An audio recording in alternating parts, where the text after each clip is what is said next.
कुंभ दुनिया की सबसे बड़ी ह्यूमन गैदरिंग। लेकिन ये कुंभ शब्द आया कहां से और इसकी शुरुआत कैसे हुई, जाने। शास्त्रों में कुंभ मेले का सीधे जिक्र कहीं नहीं है। हालांकि ऋग्वेद में कुंभ और अथर्ववेद में पूर्ण कुंभ जरूर मिलता है, लेकिन इसका कनेक्शन किसी मेले या शाही स्नान से नहीं है। ऋग्वेद में कुंभ शब्द को कच्चे घड़े के तौर पर इस्तेमाल किया गया।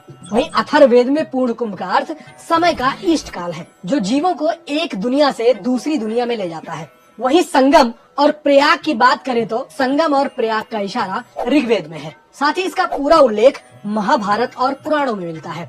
जबकि प्राचीन ग्रंथ माघ महीने के स्नान का जिक्र तो करते हैं, लेकिन कहीं भी प्रयाग में कुंभ मेला होने की बात नहीं मिलती। हालांकि दंत कथाओं में कुंभ मेला और इसकी शुरुआत को लेकर कई कहानियां हैं, जिसमें सबसे प्रचलित है समुद्र मंथन की कथा। इसका जिक्र इतिहास के प्रोफेसर डॉक्टर डीपी दुबे ने अपनी किताब में किया है। इसके मुताबिक समुद्र मंथन से निकले अमृत कलश को लेकर देवताओं और राक्षसों में युद्ध हुआ था। असुरों ने देवताओं को हराया और अमृत अपने पास रख लिया। इसके बाद इंद्र के बेटे जयंत ने पक्षी का रूप लिया और राक्षसों से अमृत कलश चुरा लिया। फिर देवता अमृत कलश लेकर स्वर्ग की ओर बढ़े, लेकिन रास्ते में कलश में से कुछ बूंदें छलकी और पृथ्वी पर 4 जगहों हरिद्वार, प्रयाग, नासिक और उज्जैन पर गिरी।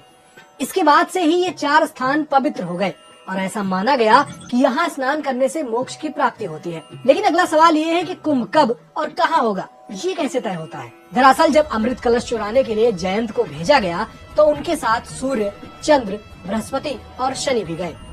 इसलिए इन ग्रहों की स्थिति ये तय करती है कि कुंभ कहाँ मनाया जाएगा। दिलचस्प है ना, इसे भी समझ लेते हैं।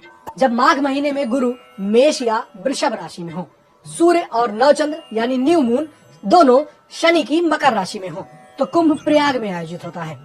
वहीं चैत्र के महीने में जब गुरु शनि की कुंभ राशि में और सूर्य मेष राशि में हो, तो कुंभ मेला हरिद्वार में लगता है। इन्हीं ग्रहों से नासिक और उज्जैन कुंभ भी तय होता है। भाद्रपद के महीने में जब सूर्य और गुरु दोनों सूर्य की अपनी सिंह राशि में हो, या फिर जब सूर्य, चंद्रमा और गुरु तीनों अमावस्या के दिन कर्क राशि में हो, तो कुंभ नासिक में होता है। जब चैत्र मास में गुरु सिंह राशि में और सूर्य मेष राशि में हो, तो उज्जैन में कुंभ मेले का आयोजन होता है।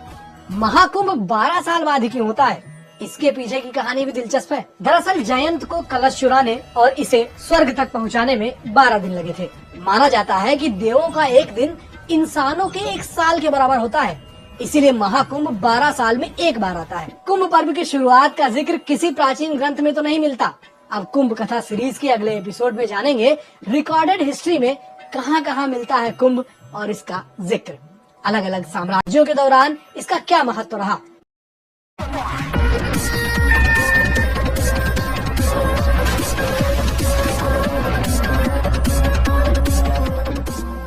दरअसल 7वीं शताब्दी में भारत आया चीनी यात्री ह्वेनसांग अपने रिकॉर्ड्स में यहाँ की कई परंपराओं का जिक्र करता है, जिसके मुताबिक कन्नौज का राजा हर्षवर्धन हर 5 साल में एक बार प्रयागराज संगम आता था और माघ महीने में अपनी संपत्ति दान करता था। हालांकि ह्वेनसांग के रिकॉर्ड्स में भी कुंभ पर्व का सीधा जिक्र नहीं है, लेकिन इससे जरूर पता चलता है कि माघ महीने में संगम तट पर एक बड़ा धार्मिक आयोजन होता था। कुंभ आयोजन के सबूत इतिहास के अलग अलग टुकड़ों में मिलते हैं। जादूनाथ सरकार अपनी किताब अ हिस्ट्री ऑफ 10 नामी नागा सन्यासीज में बताते हैं, साल 1253 के हरिद्वार कुंभ में सन्यासियों के बीच युद्ध हुआ था, जिसमें शैव नागा सन्यासियों ने वैष्णव बैरागी सन्यासियों को हराया। वहीं डॉक्टर डीपी दुबे की किताब में भी ऐसे स्नान का जिक्र है। इसके मुताबिक साल 1514 में बंगाल के आध्यात्मिक गुरु चैतन्य महाप्रभु ने प्रयागराज कुंभ में स्नान किया। इसके अलावा 15वीं शताब्दी में लिखी गई किताब गुरु चरित्र में नासिक के सिंहस्थ का वर्णन है। अलग अलग हिस्टोरिकल डॉक्यूमेंट्स की इन कड़ियों को जोड़ने पर पता चलता है कि इस दौर तक कुंभ मेला एक बड़ा धार्मिक आयोजन बन चुका था। आधुनिक इतिहास भी इसकी गवाही देता है। मुगल सम्राट अकबर और अंग्रेजों के शासनकाल के दौरान कुंभ मेले में लगान यानी टैक्स का भी जिक्र है। डॉक्टर धनंजय चोपड़ा अपनी किताब भारत में कुंभ में लिखते हैं, अकबर ने पहली बार कुंभ मेले के आयोजन पर टैक्स लगाया था। हालांकि बाद में हिंदुओं की मांग पर ये टैक्स खत्म कर दिया गया। अंग्रेजों ने भी ये परंपरा जारी रखी। एस.के. दुबे की किताब कुंभ सिटी प्रयाग के मुताबिक 1822 में अंग्रेज सरकार कुंभ में आने वाले हर यात्री से ₹1.25 रुपए का लगान वसूलती थी। ये कोई छोटी मोटी रकम नहीं थी। उस वक्त में 1 रुपए में पूरे महीने का खाना हो जाता था। मतलब अंग्रेजों ने कुंभ को कमाई का एक जरिया बना लिया।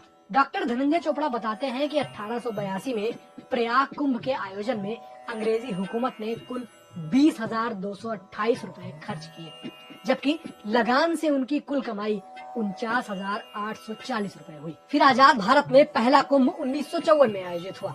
इस दौरान प्रयागराज में लाखों लोग पहुंचे, लेकिन इसी साल एक दुखद घटना हो गई। मौनी अमावस्या के दिन शाही स्नान में भगदड़ मची और इसमें 800 से ज्यादा लोगों की जान चली गई।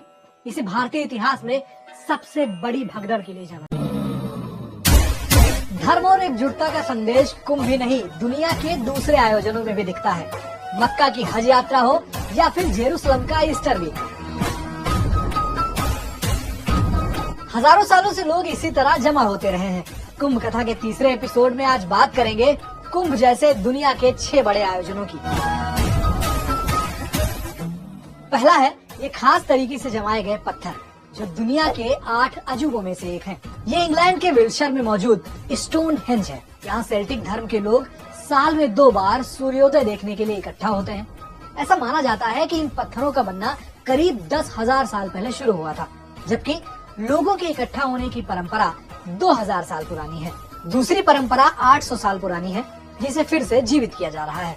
दरअसल कनाडा और अमेरिका के बॉर्डर पर सेंट लॉरेंस नदी बहती है। यहीं पर हैं 1000 आइलैंड्स। यहाँ 1000 आइलैंड्स में हजारों सालों से 6 कबीले रहते आए हैं, जो खुद को इरोविक्स कन्फेडरेसी कहते हैं। कबीले के लोगों की ही एक वेबसाइट के मुताबिक करीब 800 साल पहले सभी कबीलों ने मानीटुआना में ग्रेट लॉ ऑफ पीस के तहत जमा होना शुरू किया। गर्मी के दिनों में बर्फ पिघलने के साथ ही यहाँ लोग इकट्ठा होने लगते थे, जो पूरे फिशिंग सीजन तक यहीं रहते थे। तीसरा है इजराइल की राजधानी जेरूसलम। यहाँ ईसाइयों का सबसे बड़ा तीर्थ है। हर साल यहाँ मार्च अप्रैल में ईस्टर वीक के दौरान लाखों लोग जमा होते हैं। ये श्रद्धालु उसी रास्ते पर पैदल चलते हैं जिस पर जीसस क्राइस्ट गए थे। ये परंपरा करीब 1700 साल पहले शुरू हुई थी। ये दौर था जब सारे क्रिश्चियन त्योहारों के दिन और धार्मिक अनुष्ठानों के स्वरूप तय हुए थे। नदी के किनारे या मैदान पर ही नहीं, पहाड़ों पर भी लोगों के इकट्ठा होने की परंपरा रही है। जैसे जापान का माउंट फुजी। करीब 1400 साल पहले शिंटो धर्म के एक संत ने माउंट फुजी का एक चक्कर लगाया था। तभी से लोग यहाँ जमा होकर इस ज्वालामुखी के सामने हाथ जोड़ते हैं। गर्मियों के दिनों में जापान के सभी धर्मों के लोग माउंट फुजी की चढ़ाई चढ़ते हैं। ऐसे ही हर साल 27 दिसंबर को माउंट केन्या पर भी लोगों का जमावड़ा लगता है, जहाँ लोग व्रत रखते हैं और प्रार्थना यात्रा निकालते हैं। लोकल गीकियू कम्युनिटी के लोगों का मानना है कि ये लोग करीब 4000 साल पहले यहाँ आकर बसे थे और तभी से यह परंपरा लगातार जारी है। साल 1210 में यहाँ की किगॉन गोना कियामाई नाम की जगह को पवित्र स्थान घोषित किया गया, यानी 814 साल पहले इस परंपरा को मौजूदा स्वरूप मिला। अगली लोकेशन है मक्का, जो इस्लाम का सबसे पवित्र स्थान है। यहाँ हर साल हज यात्रियों का सबसे बड़ा जमावड़ा लगता है। ये परंपरा 1400 सालों से चली आ रही है और क्रेज इतना है कि 2024 में हज यात्रा के लिए 18 लाख से ज्यादा लोग मक्का पहुंचे थे। The age of faith book में विल ड्यूरेंट बताते हैं, साल 629 में मोहम्मद साहब 2000 तीर्थ यात्रियों के साथ काबा गए। इस्लाम धर्म को मानने वाले इसे पहली हज यात्रा मानते हैं। तभी से ये परंपरा चली आ रही है। और अब चलते हैं तीर्थराज प्रयाग, जहाँ होती है सबसे बड़ी ह्यूमन गैदरिंग महाकुंभ। यहाँ हर 12 साल में संगम किनारे करोड़ों श्रद्धालु आस्था की डुबकी लगाते हैं। माना जाता है कि हर साल होने वाले माघ स्नान और कुंभ की शुरुआत एक साथ हुई थी। माघ स्नान पर भगवान बुद्ध का एक प्रसिद्ध कथन है, क्रूर स्वभाव के व्यक्ति को प्रयाग में माघ स्नान से भी मोक्ष नहीं मिल सकता। कहने का मतलब अगर भगवान बुद्ध ने माघ मेले का जिक्र किया है तो फिर ये मेला करीब 2500 साल पुराना तो होगा ही, क्योंकि बुद्ध का महापरिनिर्वाण 483 ईसा पूर्व यानी 2500 साल पहले हुआ था। आम भारतीय के लिए कुंभ क्या है, इस पर कैलाश गौतम लिखते हैं, भक्ति के रंग में रंगल गांव देखा, धर्म में कर्म में सनल गांव देखा, अगल में बगल में सगल गांव देखा, अमौसा नहाए चलल गांव देखा, यहू हाथे झोरा वहू हाथे झोरा, कान्ही पे गोरा कपारे पे गोरा, कमरी में केहू रजाई में केहू, कथरी में केहू दुलाई में केहू, अमौसा का मेला अमौसा का मेला। और भी ऐसे वीडियोस के लिए आप बने रहिए।